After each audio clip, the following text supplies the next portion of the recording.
Review exercise for question number 9, find the product. अब okay, product में हमारे पास है 4x/5 माइनस 5/4x और सेकंड में 3 टर्म्स की ब्रैकेट है। तो फार्मूले की हेल्प से हम इसको फाइंड करेंगे, इसका product.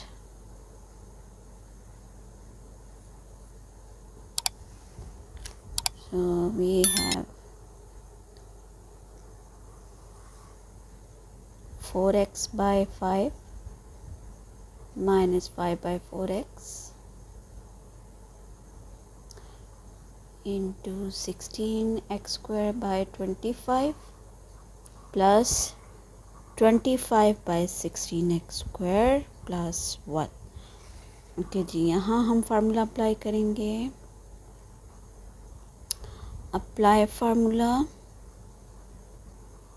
That is a minus b into a² plus b² plus ab, which is equal to a³ minus b³। ठीक है, सो इस फार्मूले की हेल्प से जो है वो हम इस क्वेश्चन को सॉल्व करेंगे। अब यहाँ आप देखें, इस फार्मूले के अकॉर्डिंगली a की वैल्यूज़ है 4x/5 और b जो है वो 5/4x है। Means we have a is 4x/5 and b is 5/4x। ठीक है, so just putting the values in the formula, या क्वेश्चन को इस फार्मूले के अकॉर्डिंगली जो है वो हम सॉल्व करते हैं। Okay, we have a is 4x/5 and minus 5/4x into, okay ये देखें a² है तो 4x/5 का ये स्क्वायर है। ठीक है, 4 का स्क्वायर 16 और 5 का 25 और x का x², फिर प्लस b², तो b हमारे पास 5/4x है तो 25/16x²। ठीक है, सो ये आ जाएगा, इसको एज इट इज़ भी आप लिख सकते हैं 25/16x² और प्लस 1। अच्छा, यहाँ आप देखिए a और b की वैल्यू जब हम डालेंगे 4x/5 और 5/4x तो दोनों कैंसिल होके 1 आता है, and that is equal to, इन दोनों का प्रोडक्ट जो है वो इसके इक्वल है, तो हमने इस फॉर्म में इसको कन्वर्ट करना है। सो इसका क्यूब ले लेंगे, 4x/5 का whole cube and minus 5/4x whole cube. Now find the cube, then we get the result। 4 का क्यूब आ जाएगा 64, 4 4 is 16, 16 4 is 64 x³ and divided by 5 का क्यूब हमारे पास आ जाएगा 125। ठीक है, सो cube of 5 is 125 minus again 5 cube है तो 125 डिवाइडेड बाय 64 x³। सो ये हमारा कंप्लीट आंसर है। ठीक है, हमने इसका प्रोडक्ट जो है वो फाइंड आउट कर लिया। Question number 10, simplify. Okay, simplify करना है। अब यहाँ हम देखें, वी हैव 3 टर्म्स। ठीक है, और माइनस साइन है और इन दोनों टर्म्स के बीच में प्लस साइन है, तो हम लेंगे एलसीएम। एलसीएम की हेल्प से हम इसको सिंप्लीफाई करेंगे, बट सबसे पहले आपने डिनोमिनेटर को चेक करना है। अगर डिनोमिनेटर की फैक्टराइजेशन होती है तो पहले आपने उसको फैक्टराइज करना है, जो कि जैसे कि यहाँ हमें नज़र आ रहा है, इसकी फैक्टराइजेशन है, इसकी भी फैक्टराइजेशन है। ठीक है, तो पहले हम इसको फैक्टराइज कर लेंगे।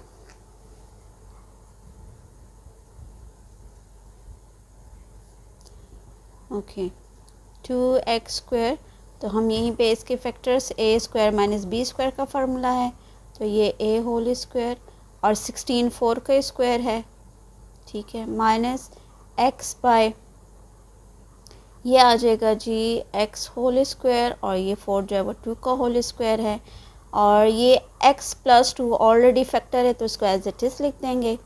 Okay, 2x² bye formula apply कर दें, एक प्लस की ब्रैकेट आ जाएगी और एक माइनस की ब्रैकेट आ जाएगी, स्क्वायर माइनस 4 यहाँ से हमारे पास आ जाएगी जी एक प्लस की ब्रैकेट आ जाएगी और एक माइनस की ब्रैकेट आ जाएगी एन प्लस 1/x+2। ओके, फिर आप डिनोमिनेटर को देखें तो ये फर्दर फैक्टराइज होता है। Again it is the form of a² - b², जैसे कि यहाँ a² - 4 x² - 4 था, ये भी x² - 4 है। तो इसको जब हमने फैक्टराइज किया तो ये दोनों फैक्टर्स आए, तो हम नेक्स्ट स्टेप में इसको फैक्टराइज कर लेते हैं। तो हम डायरेक्ट इसके फैक्टर्स लिख सकते हैं, x² + 4 हो जाएगा। और इसको फैक्टराइज करेंगे, इसके फैक्टर्स यही आ रहे हैं, तो x+2 and x-2। Okay, -x/x+2 and x-2 plus 1/x+2। Okay, आप चाहें तो आप इन तीनों का एलसीएम एज एक साथ ले लें, चाहें तो फर्स्ट टू टर्म का एलसीएम ले लें और फिर थर्ड के साथ सॉल्व कर लें। अब यहाँ हम जो है इन तीनों का एलसीएम ले लेंगे। तो तीनों के एलसीएम में देखें, जब हम इन तीनों का एलसीएम लेते हैं तो x² + 4 आ जाएगा, ठीक है। x+2 भी आएगा एलसीएम में और x-2 भी आएगा। अच्छा, x+2 ऑलरेडी आप लिख चुके हैं, x-2 भी लिख चुके हैं, x+2 भी लिख, मीन्स कि ये तीन फैक्टर्स जो हैं एज अ एलसीएम आ जाएंगे। अब हमने सॉल्व करना है इनके एलसीएम को, इसको सिंप्लीफाई करेंगे। ओके, तो यहाँ आप देखें, यहाँ इसके डिनोमिनेटर में तीनों फैक्टर्स हैं, ठीक है। तो न्यूमरेटर एज इट इज़ आ जाएगा 2x² माइनस यहाँ इसके डिनोमिनेटर में ये दो फैक्टर्स हैं, ठीक है, ये दो और ये दो, ठीक है, ये दोनों फैक्टर्स हैं, ये कैंसिल हो जाते हैं।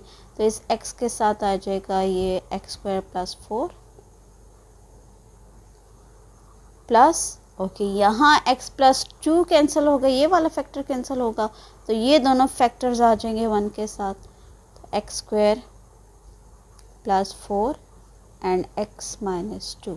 नेक्स्ट स्टेप में इसको सिंप्लीफाई कर लें, ओपन द ब्रैकेट, तो ये आ जाएगा 2x² - x³ - 4x प्लस, इन दोनों को मल्टीप्लाई कर दें, पहले इस x² को इन दोनों के साथ मल्टीप्लाई करें, तो ये आ जाएगा x² x³ और x³ माइनस x² को 2 के साथ मल्टीप्लाई करेंगे तो 2x², ठीक है, प्लस 4 को अब इन दोनों के साथ मल्टीप्लाई करें तो it's 4x and plus minus minus 4 2 ज़ा 8 and whole divided by,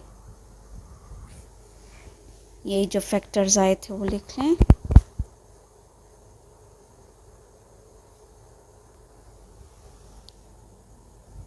x² + 4 x+2 and x-2। Okay, numerator में हम देखते हैं कौन कौन सी टर्म्स कैंसिल हो रही हैं। तो -x³ + x³ को कैंसिल कर रहा है, प्लस 2x² - 2x को कैंसिल कर रहा है, -4x + 4x को कैंसिल कर रहा है।